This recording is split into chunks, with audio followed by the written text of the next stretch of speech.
السلام علیکم دوستو، انسانی تاریخ کا سب سے بڑا واقعہ آدم اور حوا علیہ السلام کا جنت سے زمین پر آنا ہے۔ اللہ تعالیٰ نے اپنی حکمت سے انہیں یہاں بھیجا تاکہ انسان زمین کو سنبھالے، علم اور صنعت سیکھے اور روحانی طور پر ترقی کے منازل طے کرتے ہوئے پھر جنت کا حقدار بنے۔ آج ہم دیکھیں گے کہ یہ واقعہ کیسے پیش آیا، انہیں زمین پر کہاں اتارا گیا اور انہوں نے کن مشکلات کا سامنا کیا، اور بالآخر اللہ تعالیٰ نے ان کی توبہ کیسے قبول کی۔ کہا جاتا ہے کہ جب آدم و حوا علیہ السلام کو جنت سے نکالا گیا تو اللہ تعالیٰ نے انہیں زمین کے دو الگ الگ مقامات پر بھیجا۔ آدم علیہ السلام کو سرندیب یعنی سری لنکا کے ایک پہاڑ پر اتارا گیا۔ یہ سارا خطہ پہلے ہند کہلاتا تھا، اور حضرت حوا کو موجودہ سعودی عرب کے علاقے جدہ یا جبل مروہ پر بھیجا گیا۔ سری لنکا میں ایک پہاڑ مشہور ہے جس کی چوٹی پر انسانی قدم کا نشان بنا ہوا ہے۔ یہ پہاڑ تقریباً 7359 فٹ اونچا ہے، اور اس نشان کی وجہ سے مختلف مذاہب کے لوگ اسے مقدس مانتے ہیں۔ اسے آدم کی چوٹی یا ایڈمز پیک بھی کہا جاتا ہے۔ ہمیں یقین سے نہیں پتا کہ یہ نشان واقعی آدم علیہ السلام کا ہے یا کسی اور کا ہے، لیکن مشہور روایت یہ ہے کہ آدم علیہ السلام کو ہند کے ایک سرسبز پہاڑ پر اتارا گیا تھا جہاں گھنے جنگلات تھے اور ہر طرف خوشبودار پھول کھلے ہوئے تھے۔ اس وقت آدم علیہ السلام کا قد اتنا بلند تھا کہ ان کا سر آسمانوں کو چھو لیتا تھا، اور وہ زمین سے فرشتوں کی آوازیں بھی سن سکتے تھے۔ جب وہ زمین پر اترے تو ان کے خوف سے تمام جانور ڈر گئے اور بھاگنے لگے۔ اسی وجہ سے آج تک جنگلی جانور انسانوں سے دور بھاگتے ہیں۔ اللہ تعالیٰ نے بعد میں ان کا قد کم کر کے 60 ہاتھ کے برابر کر دیا، جو تقریباً 90 فٹ بنتے ہیں۔ جب وہ زمین پر اتر رہے تھے تو ان کے ہاتھ گھٹنوں پر رکھے ہوئے تھے، گویا کہ وہ ایک رکوع کی حالت میں تھے۔ حضرت آدم اور حوا نے جنت کے پتوں سے بنے ہوئے لباس پہن رکھے تھے۔ اللہ تعالیٰ نے ان کے ساتھ کچھ خاص چیزیں بھی زمین پر نازل فرمائی، جو زمین پر زندگی گزارنے میں ان کی مددگار ثابت ہوئیں۔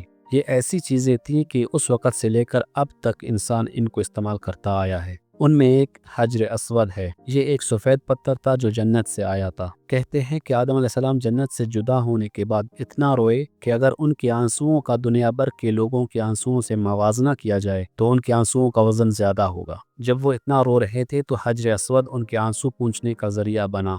شروع میں یہ دودھ سے زیادہ سفید تھا، مگر وقت کے ساتھ انسانوں کے گناہوں نے اسے سیاہ کر دیا۔ دوسری چیز جو زمین پر آئی وہ ایک عصا یعنی ڈنڈا تھا۔ حضرت آدم علیہ السلام کے ساتھ جنت کے ایک درخت سے بنا ہوا عصا بھی آیا۔ یہی عصا بعد میں حضرت موسیٰ علیہ السلام کو ملا، جس سے انہوں نے دریا نیل کو چیر کر بنی اسرائیل کے لیے رستہ بنایا اور فرعون کے جادوگروں کو شکست دی۔ اس کی پوری کہانی ہم آپ کو حضرت موسیٰ علیہ السلام کے واقعات میں سنائیں گے۔ اترنے والی تیسری چیز کھیتی باڑی کا سامان تھا۔ اللہ تعالیٰ نے زمین پر کھیتی باڑی کے لیے گندم، جو، کپاس اور دوسری فصلوں کے بیج نازل کیے، اور ان کے ساتھ جنت کے درختوں کے پتے بھی اتارے، جن کی بدولت زمین پر پھلدار اور خوشبودار درخت اگے۔ انہی فصلوں اور درختوں سے انسانوں نے خوراک، پھل اور لباس بنانے کا سامان حاصل کیا۔ اس کے بعد جو چیز آدم علیہ السلام کے ساتھ آئی وہ صنعتی اوزار تھے۔ یہ 3 طرح کی چیزیں تھیں: لوہا کاٹنے والی سل یعنی چھینی، ہتھوڑا اور زنبور یعنی ترکان کے اوزار۔ ان سے حضرت آدم علیہ السلام نے مکان بنائے، کھیتی باڑی کی اور زمین کو آباد کیا۔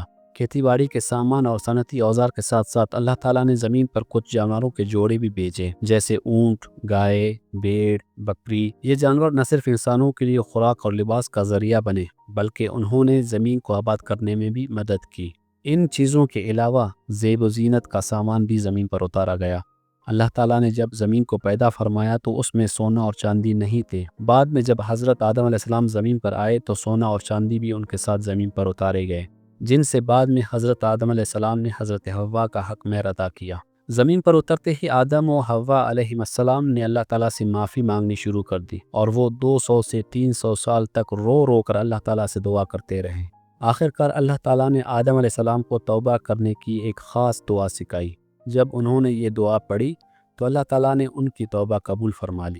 کچھ روایات میں آتا ہے کہ آدم علیہ السلام نے اللہ تعالیٰ سے حضرت محمد صلی اللہ علیہ وآلہ وسلم کے وسیلے سے بخشش مانگی، تو اللہ تعالیٰ نے فرمایا، اگر محمد صلی اللہ علیہ وآلہ وسلم نہ ہوتے تو میں تجھے پیدا نہ کرتا۔ توبہ قبول ہونے کے بعد آدم علیہ السلام ہند سے مکہ کی طرف ہجرت کر گئے اور وہاں خانہ کعبہ کی تعمیر کی۔ خانہ کعبہ بنانے کے لیے انہوں نے 5 پہاڑوں جبل طور، جبل حرا، جبل جودی، جبل زیتون اور جبل ہرمن سے مٹی اٹھائی، اور ان صنعتی اوزار کا بھی استعمال کیا جو ان کے ساتھ زمین پر اترے تھے۔ جب تعمیر مکمل ہوئی تو انہوں نے خانہ کعبہ کا طواف کیا، اور پھر عرفات کے میدان میں حضرت آدم اور حوا کی ملاقات ہوئی۔ اس ملاقات کی وجہ سے اس جگہ کا نام عرفہ پڑ گیا۔ اس وقت تک حضرت آدم اور حضرت حوا نے جنتی پتوں کے بنے ہوئے کپڑے پہنے تھے۔ ایک دن انہوں نے نئے کپڑے بنانے کا ارادہ کیا۔ اس کے لیے حضرت آدم علیہ السلام نے ایک بھیڑ ذبح کی جو ان کے ساتھ زمین پر آئی تھی۔ حضرت حوا نے اس کے اون سے آدم علیہ السلام کے لیے جبہ اور اپنے لیے کپڑے اور اوڑھنی بنائی۔ پھر آدم علیہ السلام نے زمین میں گندم، جو اور کپاس کے بیج بوئے۔ یوں زمین میں کھیتی باڑی کی بنیاد پڑ گئی۔ اس کے بعد انہوں نے لوہے کو پگھلا کر ہتھوڑے، کھرپیاں اور دوسرے ضروری اوزار بنائے۔ یہ وہ وقت تھا جب زمین پر پہلی آبادیاں بننے لگیں۔ لوگوں نے کھیتوں کو سینچا، مکان تعمیر کیے اور ہنر کے شاہکار بنانے لگے۔ آدم علیہ السلام کے سکھائے ہوئے طریقوں نے انسان کو ترقی کی راہ پر ڈال دیا۔ آدم و حوا کی اولاد اس طرح پیدا ہوئی کہ ہر بار ایک لڑکا اور ایک لڑکی جڑواں پیدا ہوتے۔ اس طرح کل 40 بچے پیدا ہوئے۔ ان میں 20 لڑکے اور 20 لڑکیاں تھیں۔ سب سے پہلے قابیل اور اس کی جڑواں بہن اقلیمہ پیدا ہوئے، پھر حابیل اور اس کی جڑواں بہن لیودا کی پیدائش ہوئی۔ اس وقت جو لڑکا اور لڑکی اکٹھے پیدا ہوتے وہ حقیقی بہن بھائی کہلاتے، اس لیے ان کا آپس میں نکاح جائز نہیں تھا، لیکن دوسرے جوڑوں کے بچے آپس میں شادی کر سکتے تھے۔ جب بچے بڑے ہو گئے تو آدم علیہ السلام نے قابیل کا نکاح حابیل کی بہن لیودا سے اور حابیل کا نکاح قابیل کی بہن اقلیمہ سے طے کیا۔ قابیل نے اس فیصلے کو ماننے سے انکار کر دیا کیونکہ اسے اپنی بہن اقلیمہ زیادہ خوبصورت لگتی تھی، تو آدم علیہ السلام نے اس کو سمجھایا کہ یہ شادی جائز نہیں کیونکہ اقلیمہ تیری حقیقی بہن ہے۔ قابیل نے جواب دیا، یہ تو آپ کی رائے ہے، اللہ تعالیٰ نے تو اس حوالے سے کوئی حکم نہیں دیا۔ اس پر آدم علیہ السلام نے دونوں بھائیوں کو قربانی پیش کرنے کا حکم دیا اور فرمایا جس کی قربانی قبول ہو جائے وہی اقلیمہ کا حقدار ہے۔ اس زمانے میں قربانی کا طریقہ یہ تھا کہ جو چیز قربانی کے لیے دی جاتی اس کو پہاڑ یا کسی بلند مقام پر رکھا جاتا اور اس کی قبولیت کی علامت یہ ہوتی کہ اچانک آگ ظاہر ہوتی اور قربانی کو جلا دیتی۔ قابیل کسان تھا، اس نے قربانی کے لیے گندم پیش کی، جبکہ حابیل بکریاں پالتا تھا، اس نے ایک صحت مند اور موٹی تازی بکری پیش کی۔ آسمانی آگ نے حابیل کی قربانی کو کھا لیا جبکہ قابیل کی گندم کو چھوڑ دیا۔ یہ دیکھ کر قابیل کے دل میں حسد کی آگ بھڑک اٹھی۔ پھر جب حضرت آدم علیہ السلام حج کے لیے مکہ کی طرف تشریف لے گئے تو قابیل نے موقع پا کر حابیل کو قتل کر ڈالا۔ اس وقت تک زمین پر کسی انسان کی موت نہیں ہوئی تھی، اس لیے قابیل کو سمجھ نہیں آ رہا تھا کہ لاش کا کیا کیا جائے۔ وہ حابیل کے جسم کو ادھر ادھر چھپاتے رہے۔ ایک دن اس نے دیکھا کہ 2 کوے لڑ رہے ہیں۔ ایک کوے نے دوسرے کو مار ڈالا، پھر اپنی چونچ سے زمین کو کھود کر اس کو دفن کر دیا۔ یہ دیکھ کر قابیل کو سمجھ آیا کہ لاش کو مٹی میں دبا دینا چاہیے۔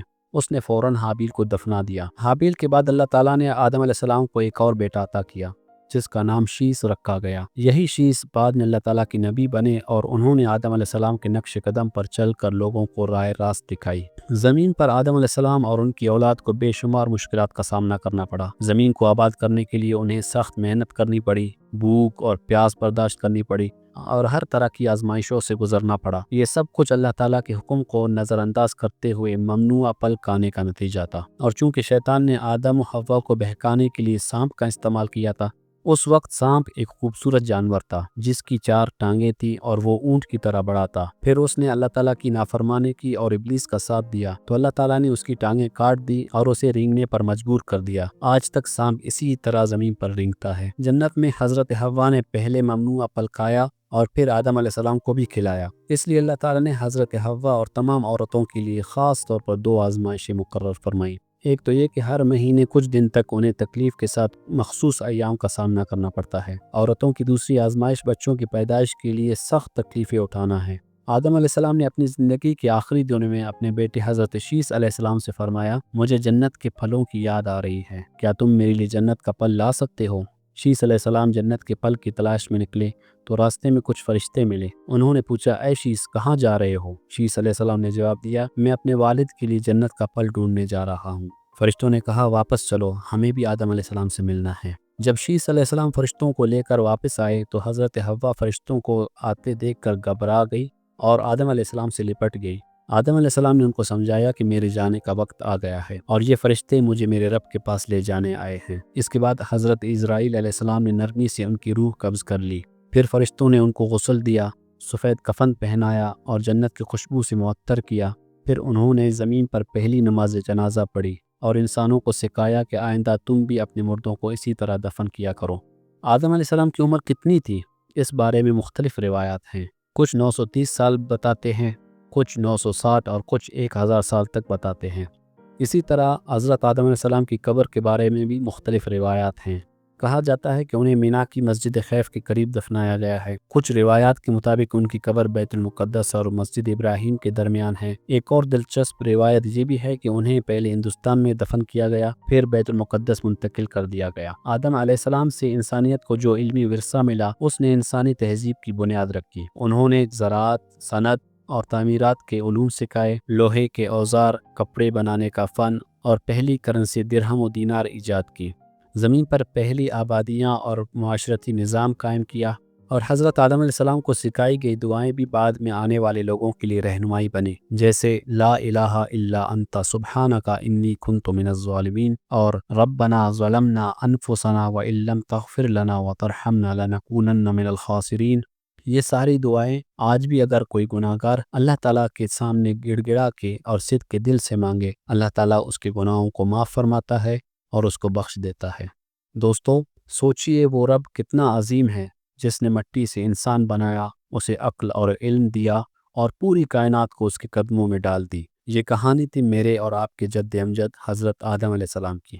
اگر آپ کو کہانی پسند آئی ہے تو کمنٹ میں بتائیں کہ ہماری اگلی ویڈیو کس نبی کی کہانی پر ہو۔ اپنی رائے ضرور دیں، ویڈیو کو لائک کریں، سبسکرائب کریں اور دوسروں تک یہ سبق آموز کہانی پہنچائیں۔ اللہ آپ کو سلامت رکھے۔ شکریہ۔ اللہ حافظ۔